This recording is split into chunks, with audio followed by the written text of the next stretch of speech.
thank you to several of you who contacted me in the past several weeks. Your emails, the calls, a couple of letters meant a lot to me. And it's always been a pleasure and an honor serving Mira Mesa, this community, being your voice on the city council for 4 years. We got a lot done. We were able to turn our city around from the brink of bankruptcy. It really pained me to see what happened to the city in the past 7 months. As I know all of you were pained at the very least, if not disgusted. But we're going to get out of it. We're going to move our city forward. And I know a lot of you were expecting that I would throw my hat in the ring for mayor. But I really believe that what we accomplished in San Diego to fix financial problems can also be done in Washington. And I think that that is where my best service to our neighborhoods and our community can be. We've got good people running for mayor. We've got good people running for mayor. And just because I'm going to be focusing on taking our reform agenda to a national level, shaking things up in Washington, because I think they need to be shaken up, do not for a moment think I'm not going to be actively involved in every single issue locally, and I will be right alongside you, whether it's shopping carts or potholes or whatever the issue is. We're going to work together because San Diego needs all of us here demanding an accountable local government. Let me talk to you about one of the things I am really passionate about in terms of our reform agenda in Washington. It's not just fiscal reform, government accountability, economic prosperity. It's also about just telling these members of Congress, get off the high pedestal, come down, live under the same laws that you pass, that you expect us to live under. And I literally have looked at Congress and how they operate, and it's as though they think that they're in a separate category, they're above it all. When I was looking at the breakdown of the process, I found that a lot of laws that Congress passes, they exempt themselves from. You may have heard that they got an exemption from Obamacare. I mean, whether you're for or against that law, why is it that Congress thinks that it can somehow evade certain provisions of that law? We found with Bob Filner in his sexual harassment proclivities. He said that we're at fault as taxpayers because we didn't make sure that he got training as a 70-year-old man on how not to be a sexual harasser. Well, you know, there's a funny thing. Congress passed a law several years ago that said all federal managers shall be required to receive sexual harassment training. Do you know who they exempted? Members of Congress. So had Bob Filner served under a Congress with the same laws that they expect everyone else to live under. Another thing that drives us nuts, they pass a bill in the dead of night, 1,000 pages long, 1,200 pages long, and all the members admit they haven't read it. If the members of Congress haven't read the bill, then that means that we probably have not seen the bill and been able to read it and weigh in that debate. Whenever there was legislation that we voted on in the city council, we had to notice that. We had to post it 72 hours in advance. I believe that every law considered by Congress should be posted on the internet for all of us to see at least 72 hours before it is voted on. If they're not going to read the bill, at least give us a chance, the public, to read the darn bill. Another thing that they exempt themselves from is open government. Some of you probably have read in the paper how poor the Filner administration was at complying with Public Record Act requests. The California legal system has a great law that says that any citizen can walk into any government agency or send an email saying, show me your books. If you're making decisions about Salt Middle School, I want to see all the documentation on why you made that decision. And as a citizen, you have a right to receive any documents that they have. Congress passed a law called FOIA, the Freedom of Information Act. All of us can go into a government agency, a federal government agency, and say, hey, let me see these documents, and they have to comply. Except one agency is exempt. See a pattern here? The U.S. Congress. When I was on the city council, we would get public records requests all the time. And I made sure that my staff looked at not only government emails, but personal emails to turn over as many documents as are responsible. It's time that we expect members of Congress to live under the sunshine laws, the open government laws. And so we put all these ideas into something called Fixed Congress First. We also say that no member of Congress should get a pension that's any different than what the rest of us receive. We should give them a 401k benchmarked against the national average and Social Security. You know, if they only had Social Security, they'd probably be a bit more interested in making sure the Social Security system and the Medicare system is solvent and reliable. So we got a lot of ideas on a number of policy areas, ranging from helping our veterans get benefits in a more timely manner, looking at ways of providing more transparency on teacher performance in schools, and looking at academic standards and performance, looking at making sure that we can get more control over our local infrastructure dollars. We've got a proposal on pension reform and taking what we did here in San Diego and providing more tools for federal and state and local governments to deal with these issues. But the issue that's closest to my heart is this fundamental culture change that I think we need to make in Congress. They need to be treated no differently as members of Congress than you and I. And I think if they start living under the laws that they pass for others, they might actually start passing better laws. With that, I'll entertain any questions, comments that you might have about this item or any other issue that you may want to bring to my attention. Yes, sir. All of that sounds good, but how do you take care of a party that goes to Washington and the leaders say their primary responsibility is to ensure that the current administration is a failure? You know, I think that people are fed up of the political games on both sides. I think people are sick and tired of the labels. They just want to see things get done. And the thing that I did in San Diego, with your help, is that the first time I rolled out a balanced budget, people said, oh, no, we can't do this, it's not practical. But we stood our ground. And sooner or later, we picked up Democrat votes.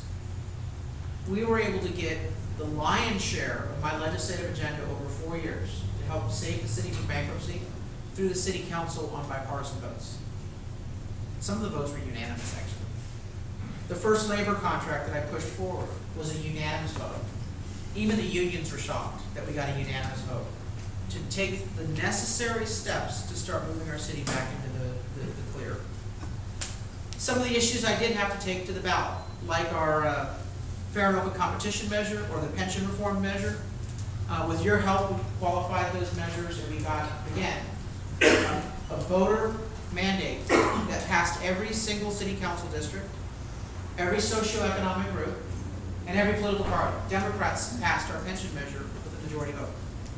So I don't think that there's a Democrat or Republican way to solve a problem. I think there's just good ways to solve problems, and that's what we ought to start looking for. And yeah, I'm running, under a platform of, I think that both parties need a little shaken up. And I think one of the things the Republican Party needs to do better is stop being the party of no, start being the party of, here's what we would vote for. Here's some solutions that we'd be willing to cast votes for. Because that's the only way you're going to move the ball forward, is actually voting yes on something and joining with folks sometimes from the other party. Yes, sir. At this point, where do you see the most common ground? Syria, actually. The vote on Syria, I think it's a pretty overwhelming public judgment on that issue. So there are some issues where you're going to find common ground. I think that you're going to find a lot of common ground on some of these issues, because I think the Fixed Congress First proposal is so no-nonsense common sense that people are going to say, whether it's Democrat or Republican, you ought to read the bill. Whether you're Democrat or Republican, show me your records if I have a public records request. Whether you're Democrat or Republican, you ought not to be getting a big lavish pension for being elected to Congress. I think that we got some ideas here that don't have Republican or Democrat label. That's where you're going to see a lot of the common ground. You shy. So are you running for something? I don't understand. What's it? I'm running for U.S. Congress. Okay. And when's that vote take place? That would be, there's a June election for the primary, and then there's a November election. So June of 2014 and November of 2014. Just gotta wait. The mayor's election's November of this year, and then the possibility of the runoff in January. Yes? Do you think the use of the debt ceiling as a negotiating tool is a good idea? The use of the debt ceiling as a negotiating tool what I wanna see is whenever we pass a bill, are we moving the ball forward or are we moving the ball backwards? I think if you just provide blank check, increases in debt, we're never gonna solve the problem. What I wanna do is look at every single vote and figure out, can we get some of the good ideas in there? Can we reform programs? There were a lot of bills where I introduced a package of reforms, people were like, oh, that's a lot, it's a 10-point plan. If I could get 2 or 3 points implemented in a session, I would be really happy. And does that mean I'm giving up on the other 8 points? No. We're gonna reintroduce those next year and see if we can get those ideas. But moving that government. So I think that it needs to be part of the conversation of, can we get reform put into every single bill? And you have to get to that magic number of 218 votes, and there's a number of different ways you can get there. You can get 218 votes and not get support of the president or the Senate, in which case there's a gridlock.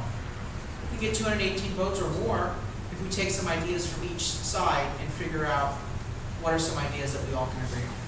There's no perfect piece of legislation, but I'll be open to looking at every way of getting reform in every single bill. Yes? In all of my 62 years, 62 years, what? and have never missed a vote, ever. Right. Okay. Perfect voting record? Well, I would like to think so. All right. Because I had a father who went to World War II, spent 30 years in the Navy, and the bottom line for him was, excuse my language, but he was in the Navy. He said, I got my ass shot at, so people like you and everybody else could go vote. Okay? And what I see is people not voting.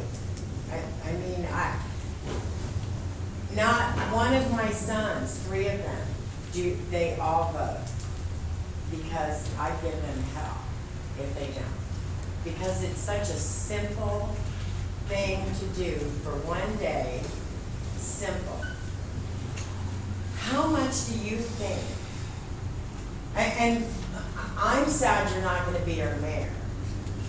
I'm sad that we have to do this again. They didn't do it right the first time. We tried doing it right the first time. No, I There are some get that. powerful interests in San Diego You that bet there are. decided to sweep a lot of stuff under the rug. You know why I'm a Republican today? I can thank Mr. Gilmer for that. Wow. Back in the early 90s. I saw it then, and I saw the Democrats sweep it under the rug. They knew about it. And there were other people who could have run who were Democrats. Right. But I never got it. So I am now that Republican, conservative. How much do you think? Because I pray for people like you to run for office, literally. To just make it that I pay their wages. I do. I'm their boss. And I'm not sure why more people don't get that. That we are the ones who should be telling them what to do. We should be interested enough, it should be important enough. I think it gets back to your main point of, why do people not vote?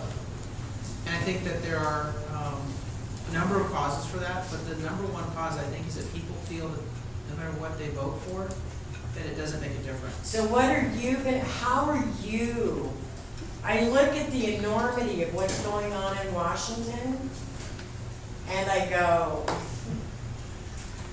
it's like there's no common sense. I'm not the brightest person in the world, but it's like common sense is out the window. What are you going to be able to do you think, seriously, in Washington for us? I get that question a lot, and it's a similar question to what I got when I ran for city council. And when I ran for city council, a lot of people said, oh, well, you can't win in that district. And I said, well, I'm going to go door to door. And I walked door to door. 15,873 homes. I keep telling Mitz Lee, I tell Chris Kate, get out there and walk. And I told Dr. Lori Zapp, by the way, who's representing Mira Mesa right now, I said, I'll know whether you're walking door to door. You know why? Because you'll actually start knowing where the real issues are in the neighborhoods. I can point out a neighborhood and I can say, where are the issues? I didn't know about shopping carts until I was walking door to door in Mira. I didn't know. And so, walking door to door, I didn't know about the lights at the baseball park and the 20-year-old discussion on those lights. Until I stood in front of someone's door and they said, well, let me tell you about the one thing I want to make sure that you're on top of. And so, I think that not only did I learn issues, but the number one question people asked me after I heard about their ideas was, it's a cesspool down there at City Hall, Carl. You think one guy can do anything to change that? And I said, no, not one guy. 15,873 voices have told me that they're sick and tired of the self-dealing at City Hall. They're sick and tired of the pensions where people are walking out at age 50 and earning more on their first day of retirement than they did with their highest salary. They're sick and tired of it. And people said that we would not be able to avoid bankruptcy. Remember that? You remember how people said we're not going to get away without filing bankruptcy? Remember when they browned out our fire stations and cut our library hours? I was the only vote against that, by the way. The only vote, because I said there's a better way. And then they said there was no way to reform pensions because what? They are vested and set in stone. What did we do? We not only reformed the pensions, but when they sued not once, not twice, but 3 times to overturn your votes and tell you that your vote didn't matter, 3 different judges in 3 different court cases in 3 different courtrooms said, the people have spoken, this is a legal initiative and you shall implement it. And today, your pension ballot measure has been implemented. There is no delay. There is no judge that has to give us approval. We've moved forward. And that's one example of what we were able to do together. There's a lot of things that I sat back and said, boy, I'd love to be able to get this done. Our little community park here, how long have we been waiting for that community park? We're still hoping to get that agreement laid out and done with Vulcan because they're going to provide a good portion of that money. Because you and I worked together on the Casa Mira review, we were able to get a lot of money for phase 1. We also insisted that Casa Mira review help us expand Mira Mesa Boulevard underneath the 15 freeway because it needed to be done. Notwithstanding some of the complaints about the artwork project that's on the building, the project is coming along quite well. But that's an example of our community working together and saying, we want to get something done. But that community park, when that community park is done, when those baseball fields are unveiled, when that comfort station is put together, and I know we had to work with some of the different teams to make sure that they all were okay with using the same comfort station. When that's done, that's something that we can all celebrate, and it took us 20 years to get there. So there are things that sometimes take longer in government, but it's never going to get done if you don't vote.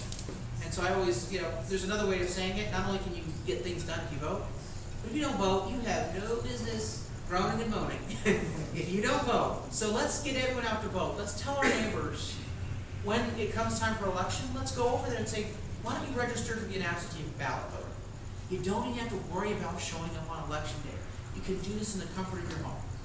We can probably hit 5 or 6 neighbors, just on each of us on our own, on our block, and get them to be absentee voters. And that way they get a mail ballot, and then we can harass them over a month to get it back. So we've got to get people more engaged, and that's what we did in so many cases here, and we were able to get a lot of stuff done. One last question or comment? Yes, Jeff Stevens. All right, let me bring up a question about Obamacare. Since if you go to Congress, you'll be dealing with this. First of all, it isn't true that Congress exempted itself from Obamacare. There was a special provision in the law that only applied to Congress, and it had the effect of basically preventing them from getting, not just Congress, but all congressional staffers from getting health insurance. And so that's what the review of this is. So now the law applies to them like anybody else. No, actually, let me correct that. Senator Grassley offered an amendment on the Senate floor, which basically said Congress needs to go into the exchanges. He wanted to make sure that Congress was not exempted from the law. Congress was supposed to go to the exchange and pay its fair share. The congressional staff were saying, my golly, this is going to be very expensive to go into these exchanges. So the Obama administration went behind closed doors and decided administratively to interpret the law so that a